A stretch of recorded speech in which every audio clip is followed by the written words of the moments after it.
بسم اللہ الرحمن الرحیم۔ السلام علیکم دوستو، آج کی اس ویڈیو میں ہم آپ کو بتائیں گے اللہ نے جنوں اور انسانوں کو کس طرح پیدا کیا۔ یہ تو ہر مسلمان جانتا ہے کہ ہم سب حضرت آدم علیہ السلام کی اولاد میں سے ہیں، لیکن کیا آپ یہ جانتے ہیں کہ تمام تر شیطان اور جنات کس کی اولاد میں سے ہیں؟ ان کے باپ کون ہیں؟ انسان کی تخلیق سے کتنے سال پہلے اللہ نے انہیں پیدا کیا؟ جنات کے پاس کتنی پاور ہوتی ہیں اور یہ روح زمین پر کتنے ٹائم تک زندہ رہتے ہیں؟ ان کی کتنی قسمیں ہیں؟ جنات اور شیاطین میں کیا فرق ہے؟ ان تمام سوالات کے جوابات جاننے کے لیے ہمارے ساتھ اینڈ تک جڑے رہیے گا۔ اللہ تعالیٰ قرآن میں فرماتا ہے وَمَا خَلَقْتُ الْجِنَّ وَالْإِنسَ إِلَّا لِيَعْبُدُونَ، میں نے جنوں اور انسانوں کو صرف اور صرف اپنی عبادت کے لیے پیدا کیا ہے۔ اس بات سے پتہ چلتا ہے کہ جن اور انس ایسی مخلوق ہے جو باشعور ہے، جن کو اللہ نے عقل اور سمجھ دی ہے، جن کے اعمال کے اعتبار سے قیامت کے دن ان کی پکڑ ہوگی، جن کا مطلب ہے چھپا ہوا اور انس بھولنے والا۔ جس طرح انسانوں کے اندر دو گروہ پائے جاتے ہیں، مسلمان اور کافر، اسی طرح جنات میں بھی دو طرح کے گروہ پائے جاتے ہیں۔ ایک وہ جو اللہ کی وحدانیت پر ایمان لائے، دوسرا وہ جو اللہ کی وحدانیت پر ایمان نہیں رکھتے۔ اللہ تعالیٰ نے انسانوں کی تخلیق سے پہلے جنوں کو کئی سال پہلے پیدا کیا ہے۔ اس کی تفصیلات نہیں ملتی۔ اس وقت اس روح زمین پر جنات رہا کرتے تھے۔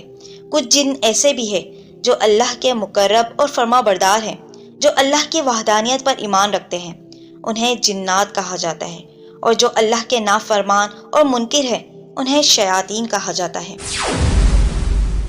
اللہ تعالیٰ نے انسانوں کے مقابلے میں جنوں کو بہت زیادہ طاقت اور پاور دے رکھی ہے، جس میں ایسی بھی طاقت عطا فرمائی ہے کہ وہ کسی بھی انسان کی شکل اختیار کر سکتے ہیں۔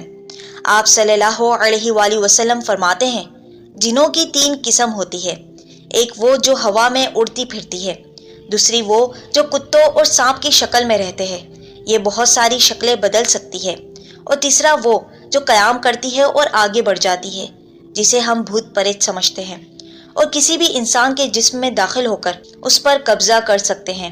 یہ دنیا کی ہر مخلوق کو دیکھ سکتے ہیں، لیکن انسان اور جنات کے بیچ اللہ نے پردہ کر رکھا ہے۔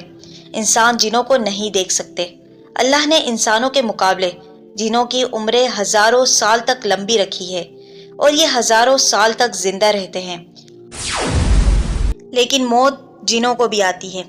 ان کا وقت بھی مقرر ہے، جیسے انسان کو موت کا مزہ چکھنا ہے، لیکن شیاطین کا معاملہ اس کے برعکس ہے۔ ان کو موت نہیں آتی۔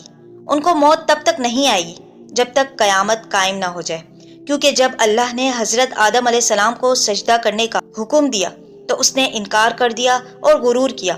تب اللہ نے اسے دھتکار کر نکال دیا۔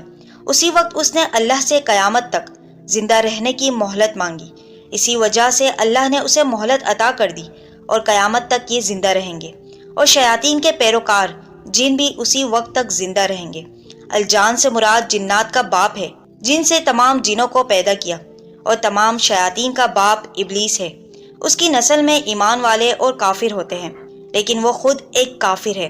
اس طرح جنوں کے نام بھی ہیں جو بچوں کو تکلیف دیتے ہیں، انہیں الروح کہا جاتا ہے، اور جو اپنی اصلی شکل میں ہوتے ہیں انہیں جنی کہا جاتا ہے، اور وہ جن جو انتہائی سے خبیث ہوتے ہیں انہیں شیطان کہا جاتا ہے۔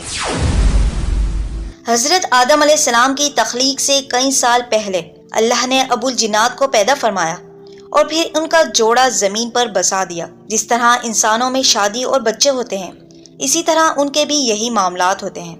اس عرصے کے دوران ان کی نسل بڑھتی چلی گئی۔ پہلے یہ اللہ کے فرما بردار تھے، اور آہستہ آہستہ یہ اللہ کے نافرمان ہو گئے، اور روح زمین پر فتنہ فساد کرنے لگے۔ صحیح مسلم کی روایت ہے کہ آپ صلی اللہ علیہ وآلہ وسلم فرماتے ہیں اللہ تعالیٰ نے فرشتوں کو نور سے پیدا فرمایا، جنات کو آگ سے پیدا کیا، اور انسان کو مٹی سے پیدا کیا۔ جنوں کی دنیا ایک ایسی حقیقت ہے جس کا انکار نہیں کیا جا سکتا۔ ایسے جانور بھی ہیں جو جنوں کو دیکھ سکتے ہیں۔ اللہ کے رسول صلی اللہ علیہ وآلہ وسلم فرماتے ہیں اگر تمہیں رات میں کتے یا گدھے کے چلانے کی آواز آئے تو اللہ سے پناہ مانگو، اس لیے کہ یہ وہ دیکھتے ہیں جو تم نہیں دیکھ سکتے۔